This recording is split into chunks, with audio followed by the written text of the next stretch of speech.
ఓం నమో భగవతే రుద్రాయ. ఇప్పుడు ఈరోజు మీకు సర్వ విజయాలు కూడా సొంతం అవడానికి ఒక బీజాక్షర మంత్రాన్ని మీకు చెబుతున్నాను. ఈ మంత్రం మీకు ఆకర్షణ శక్తిని ఎక్కువ కలిగించేటటువంటి అవకాశం ఉంటుంది. అయితే ఈ మంత్ర జపం ప్రధానంగా ఎవరు చేసుకుంటే బాగుంటుంది? వ్యాపారం చేసేటటువంటి వారికి వారి యొక్క కస్టమర్లు పెరగాలి అంటే ఖచ్చితంగా ఈ మంత్ర జపం అనేటటువంటిది చేసుకోవాలి. ఎందుకంటే వారు ఎక్కువగా వ్యాపారంలో కొనుగోళ్ళు అనేటటువంటివి ఎక్కువ చెయ్యాలి కాబట్టి, అమ్మాలి కాబట్టి, వారంతా కూడా వారు తెచ్చినటువంటి ఆ సరుకునంతా కూడా అమ్మి మంచి లాభాలు అనేటటువంటివి కస్టమర్ల వద్ద నుంచి పొందాలి కాబట్టి ఎక్కువ కస్టమర్ల యొక్క ఆకర్షణ అనేటటువంటిది పెరుగుతూ ఉంటుంది.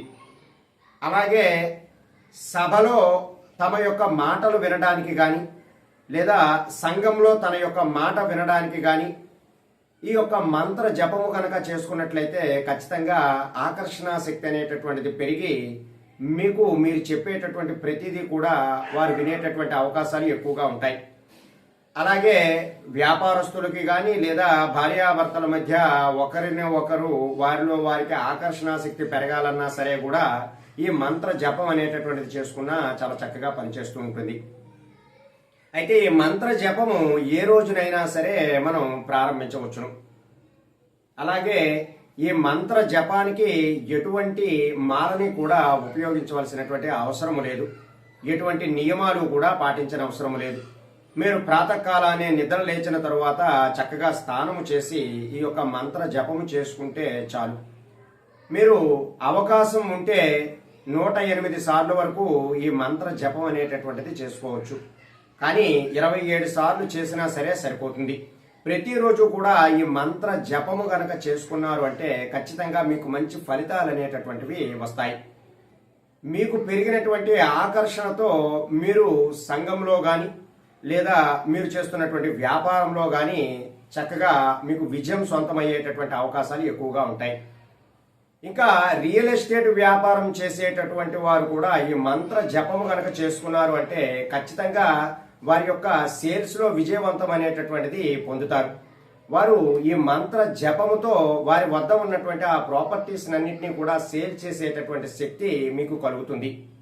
అంతటి శక్తి కలిగినటువంటి ఈ ఆకర్షణ మంత్రాన్ని ప్రతి ఒక్కరూ కూడా జపించవచ్చు. అయితే వారు చేస్తున్నటువంటి పనులలో ఆకర్షణ పొందాలి అంటే సంఘంలో ఉన్నటువంటి వారంతా కూడా వారిని ఆకర్షింపజేయాలి, చక్కగా వారి మాట వినేలా చేయాలి అనేటటువంటి ఉద్దేశంతో ఉన్నవారు ఈ ఆకర్షణ మంత్రాన్ని ఖచ్చితంగా మీరు జపించవచ్చు. 27 సార్లు లేదా 108 సార్లు జపం చేసుకోండి. అయితే ప్రధానంగా రాత్రి సమయాలలో జపం చేసుకోవడం వలన ఎక్కువ ప్రయోజనాలు అనేటటువంటివి ఉంటాయి. ఎందుకు రాత్రి సమయాలలో అంటే అప్పుడు మనకి యూనివర్స్ అంతా కూడా ప్రశాంతంగా ఉండేటటువంటి అవకాశం ఉంటుంది. ఆ సమయంలో గనక మనం ఏ మంత్ర జపము చేసినా సరే ఆ మంత్ర జపం అనేటటువంటిది మనకి ఖచ్చితంగా సిద్ధించి ఆ మంత్ర జపముతో మనము అనుకున్నటువంటి పనులన్నీ కూడా సాధించేటటువంటి అవకాశం ఉంటుంది. కాబట్టి ఈ మంత్రాన్ని ఎవరైతే ఆకర్షణగా ఉండాలి అంటే వ్యాపారస్తులు అవనియండి లేదా ఉద్యోగస్తులు తమ బాస్ వద్ద మంచి మన్ననలు పొందాలి అనేటటువంటి ఆలోచన ఉన్నవారు కానీ లేదా టీచర్స్ స్టూడెంట్స్ని తమ యొక్క పాఠాలు అట్రాక్షన్గా చెప్పాలి అనేటటువంటి సందర్భాలలో కానీ ఈ యొక్క మంత్ర జపం అనేటటువంటిది చేసుకున్న మంచి ఫలితాలు అనేటటువంటివి వస్తాయి. అయితే ఆ మంత్రం ఏమిటి అంటే ఓం హ్రీం క్లీం టహ టహ స్వాహ. మరొకసారి చెబుతున్నాను, ఆ మంత్రం చూడండి. ఓం హ్రీం క్లీం టహ టహ స్వాహ.